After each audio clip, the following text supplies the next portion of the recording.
তোমাদের দেখাতে চলেছি কেমন হতে পারে $5 লাখ এক্সপিরিয়েন্স। আমি কথা দিচ্ছি এটা দেখে তোমরা পাগল হয়ে যাবে। এই ভিডিওতে তোমরা দেখতে পাবে কেন $2.5 লাখ লাগে স্পেসের এক্সপিরিয়েন্স করবার জন্য, কেন $50,000 লাগে সমুদ্রের গভীরে এক্সপ্লোর করবার জন্য। এটা তো আমাদের দিকে আসছে। এইরকমই আরো অনেক এক্সপিরিয়েন্স আমরা এই ভিডিওতে করতে চলেছি। আমি এখন পৃথিবীর সব থেকে উঁচু বিল্ডিং এ দাঁড়িয়ে রয়েছি। ও মাই গড! আর সব থেকে সস্তা এক্সপিরিয়েন্সও আমরা এখানে করব, একটা উটের পিঠে চেপে।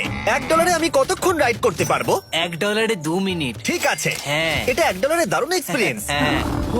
শক্ত করে ধরো। দাঁড়াও, শক্ত করে ধরবো কেন?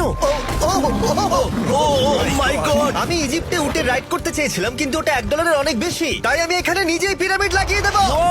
এই তো। এটা তো দারুণ। ভাই এতে তো বসে ওয়ার্কআউট হয়ে যাচ্ছে। আমি অনেক উপরে আকাশে রয়েছি মনে তাহলে হচ্ছে। আমার আর চ্যান্ডেলের অবস্থাটা বোঝো। বুঝেছি। ঠিক আছে, $1 মাত্র 2 মিনিট রাইড করা যেত, আর সেই